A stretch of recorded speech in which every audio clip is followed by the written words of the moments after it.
Hello అండి, అందరికీ నమస్కారం. Welcome back to my channel. Mohita కథ తర్వాత భాగం తెలుసుకుందాం. మోహిత, తరుణ్ ఇద్దరూ ఏకాంతంగా ఉన్న సమయంలో మోహిత అను పేరు ఎత్తుతుంది. అను పేరు ఎత్తావు అంటే నీ దగ్గరున్నప్పుడు నేను పొందే ఆనందం నువ్వు పొందడం లేదన్నమాట. నాకు ఏ ఆలోచన రాలేదు, నీకు ఏవేవో ఆలోచనలు వస్తున్నాయి. ఇప్పుడు చెప్పు, అవమానం చేసింది నువ్వా నేనా? మోహిత మాట్లాడలేదు. తరుణ్ తక్కువ మాట్లాడతాడు. మాట్లాడిన ప్రతిదీ సూటిగా ఉంటుంది.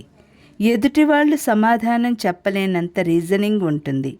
జవాబు చెప్పు అని అడిగాడు. సమాధానంగా మోహిత అతని మెడ చుట్టూ చేతులు బిగించింది. అతని ముఖం ఆమె మెడవంపులో ఒదిగిపోయింది. మోహిత అంది, నువ్వు ఎలా నిర్లిప్తంగా ఉండగలుగుతున్నావో నాకు అసలు అర్థం కావడం లేదు. అమ్మ, నాన్న, అత్తయ్య, మామయ్య మన పెళ్ళికి తొందరపడుతున్నారు. ఇక ఆగడం దేనికి అంటూ నా ప్రాణం తింటున్నారు. ఆ రోజు తెలివిగా సమాధానం నా చేత చెప్పించావు. వారికి ఇప్పుడు అవును కాదు అనే జవాబు చెప్పాల్సిన స్థితి వచ్చింది. ఉదయం వస్తుంటే నాకు రాత్రికి నీ నిర్ణయం చెప్పాలి అనే అల్టిమేటం ఇచ్చారు. చెప్పు తరుణ్, నేనేం చెప్పను వాళ్ళకి? అతను మాట్లాడలేదు. మనం అవునో కాదో ఏదో ఒక సమాధానం వాళ్ళకి చెప్పి తీరాలి కదా. పెద్దవాళ్ళని సస్పెన్స్లో ఎన్నాళ్ళు పెడతాం? మాట్లాడమే. నేనేం మాట్లాడను మోహి, నిర్ణయం చేయాల్సింది నువ్వు. నేనా? ఆశ్చర్యంగా అడిగింది మోహిత. అవును, నా గురించి అంతా తెలుసు. నేనేం దాపరికం పెట్టుకోలేదు. ఈ 3 నెలల నుంచి నువ్వు చిత్రంగా నా జీవితంలో, నా ఆలోచనల్లో కలిసిపోయావు. పరిస్థితులు కూడా అలాగే వచ్చాయి. అమ్మా నాన్నల దగ్గర కూర్చుంటే నీ గురించిన మాటలు, ఆఫీసు పనుల మీద నీ గురించిన ఆలోచనలు. ఇక్కడికి నేను ఇంత సునాయాసంగా షిఫ్ట్ అవుతానని అనుకోలేదు. నీ సాయం వల్ల నాకు చాలా తేలికైంది. ఇదివరకు మద్రాసు నుంచి ఇక్కడికి రావాలంటే ఏదో దిగులుగా, వెలితిగా ఉండేది. కానీ నీ పరిచయం అయిన తర్వాత ఆ ఆలోచనలు ఎటుపోయాయో. నాకు ఒక తోడు ఉన్నట్లు ఆనందంగా, ధైర్యంగా, ఏమిటో సరిగ్గా చెప్పలేకపోతున్నాను మోహి. వివాహం గురించిన నిర్ణయం కూడా తన మీదనే పెట్టేశాడు. ఇతన్ని గురించి తనకి ఎందుకింత ఇష్టం వచ్చేసింది? తరుణ్ రాజేష్ కంటే అందగాడు కాదు, సుశీల్ కంటే చదువు డబ్బు ఉన్నవాడు కాదు. ఎందుకిలా అయింది? అతనిలో సునిశితమైన ప్రేమ ఉంది. ఆడపిల్ల కోరుకునే రక్షణ, స్వతంత్రం, అభిమానం, ప్రేమ అతని దగ్గర దొరికాయి. తనకి చాలా ఫ్రీగా అనిపిస్తుంది. మళ్ళీ పరిచయం ఎంత అపురూపమో అనే భావన కూడా కలుగుతుంది. ఇతని వ్యక్తిత్వంలో, ప్రేమలో ఇంకేం లోపం లేదు, ఒక్క అన్ను జ్ఞాపకం తప్ప. మోహిత ఆ విషయం కూడా ఆలోచించింది. అతను పరుగు తీసేది ఎండమావి అని తనకి స్పష్టంగా తెలుస్తోంది. అది అతనికి అర్థమైన నాడు అతను సంపూర్ణంగా తనవాడే. అది అర్థమయ్యేలా చేయడం తన బాధ్యతగా భావించిన నాడు తనకి ఓటమి అనేది ఉండకపోవచ్చు. అయితే రాత్రికి అమ్మ వాళ్ళకి నిర్ణయం చెప్పేస్తాను అంది. అన్నాడతను. ఏమని చెబుతానో అడగవా? అతను క్షణం ఆగాడు. ఊహో అన్నాడు. ఏమిటా ధైర్యం? రెట్టించింది.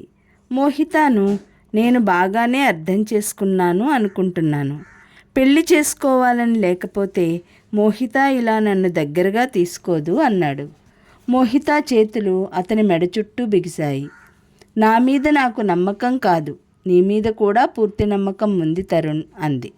థ్యాంక్ యూ అన్నాడతను. మోహిత, తరుణ్ల వివాహం అదే నెలలో వైభవంగా జరిగిపోయింది. నా బంగారు తల్లి, నా కొడుకుని, నా ఇంటి గౌరవాన్ని నీకు అప్పచెప్పేస్తున్నాను. నేను ఇంత అదృష్టవంతురాలిని అవుతానని కలలో కూడా అనుకోలేదు అంటూ పరిమళమ్మగారు ఇంటి తాళం చెవులు మోహిత చేతిలో పెట్టేసి కోడలి బుగ్గలు పుణికి ముద్దు పెట్టుకుంది. అమ్మా మోహి, మా జీవితంలో మేం తీర్చలేం అని భయపడుతున్న ఒక పెద్ద సమస్యని నువ్వు తీర్చేశావు తల్లి అన్నారు రమానందం గారు. నిన్ను ఆ భగవంతుడు 1000 ఏళ్ళు చల్లగా చూడాలి అంటూ ఆశీర్వదించారు. పెళ్లికి వచ్చిన వాళ్ళంతా తరుణ్ లాంటి వ్యక్తిని భర్తగా పొందిన మోహిత అదృష్టానికి అభినందించారు. మోహిత ఆ రోజు సాయంత్రం ఇంటికి వచ్చిన తర్వాత తండ్రితో, డాడీ, నేను తరుణ్ పెళ్లి చేసుకోవడానికి నిశ్చయించుకున్నామని అన్న క్షణం నుంచి ఆ ఇంట్లో ఆనంద కోలాహలం ప్రారంభమైంది. పురోహితుడు వచ్చాడు. 20 రోజుల్లో లగ్నం నిశ్చయమైంది. మళ్ళీ అదే వరుస క్రమం. ఆఫీసు ఎస్టాబ్లిష్ చేయడానికి అన్ని విషయాలు చూసినట్టే మోహిత తరుణ్ ఇద్దరూ సంప్రదించుకొని పెద్దవాళ్ళకి తెలియజేయడం, వారు నిమిత్త మాత్రుల్లా ఆనందంగా పిల్లల చేతికి బాధ్యత అంతా అప్పజెప్పి ఒక పండగ కోసం ఎదురు చూసినట్టు చూశారు. మ్యారేజ్ హాలు సెలక్షన్ దగ్గర నుంచి డిన్నర్, వెడ్డింగ్ కార్డ్స్ అన్నీ మోహిత తరుణ్ సంప్రదించుకొని ఎన్నిక చేసేవారు. ఈ సందడి, ఈ అనుభవం మోహితకి ఎంతో ఆనందంగా ఉంది. తరుణ్ చేతి మీద స్నేహితుల పెళ్ళిళ్ళు ఎన్నో జరిగాయి. తరుణ్కి అన్నీ తెలుసు. అతను దాదాపు ఫోన్ల మీదనే అన్ని ఏర్పాట్లు చేశాడు. మోహితకి తరుణ్ని చూస్తుంటే ఒక విషయం అర్థమైంది. ఎంత పెద్ద పనులు అయినా సరే పర్ఫెక్ట్ ప్లానింగ్ ఉంటే సునాయాసంగా జరిగిపోతాయి. తరుణ్ని తను పెళ్లికి ముందు అర్థం చేసుకున్నానని అనుకుంది. కానీ పెళ్లి తర్వాత అది ఈషన్ మాత్రం అనే అర్థమైంది. పెళ్లినాడు 3 ముళ్ళు వేసి ఎడం చేయి చిటికిన వేలు అందించిన క్షణం నుంచి ఒక అద్భుతమైన అనుభవంగా ఉంది. అతను హనీమూన్ కేరళకి తీసుకువెళ్ళాడు. అతను చూపే ప్రేమకి తన మనసు అరమరికలు లేకుండా స్పందిస్తోంది. ఆనాడు సందేహించకుండా తను చొరవ చేసి తీసుకున్న ధైర్యమే తనకి ఈ ఆనందపు పంటని అందించిందని అర్థమవుతోంది. తరుణ్ నిర్ణయం తనకి వదిలేసి నిర్లిప్తంగా ఎలా ఉన్నాడో ఇప్పటికీ అర్థం కావడం లేదు. అతని మనసులో అతని పట్ల అనిర్వచనీయమైన అనురాగం, అది ఎందుకు ఏర్పడిందో, ఎలా ఏర్పడిందో మోహితకి అర్థం కావటం లేదు. పెళ్లికి ముందు రఘురామ్ గారిని కలిసింది. తరుణ్ని చేసుకుంటున్నానని చెప్పింది. నువ్వు అతని మనసులో నుంచి అన్ను జ్ఞాపకం అవలీలగా తీసివేయగలవని అనుకోకు. దానికి టైం పడుతుంది. దానికి నీ సహనం చాలా అవసరం అన్నారు ఆయన. నాకు తెలుసు, నేను దానికి సిద్ధమయ్యే చేసుకుంటున్నాను అంది మోహిత. తండ్రికి తన నిర్ణయం చెప్పగానే ఆయన కళ్ళల్లో చూసిన ఆనందం చాలు తనకి. ఈ పెళ్లిలో ఇంకేం దొరకకపోయినా పర్వాలేదు అనిపించింది. మోహి, నువ్వు తరుణ్ని భర్తగా ఎన్నుకోవడం నిజంగా ఈ జీవితంలో నాకు కలిగిన అనుకోని అదృష్టం అన్నారాయన. తమ వివాహం వల్ల నాన్న, అమ్మ, పరిమళమ్మ గారు, రమానందం గారు ఎంత ఆనందంగా ఉన్నారో 2 కుటుంబాలు ఒకటే అయినాయి. తరువాత కథ రేపటి వీడియోలో తెలుసుకుందాం.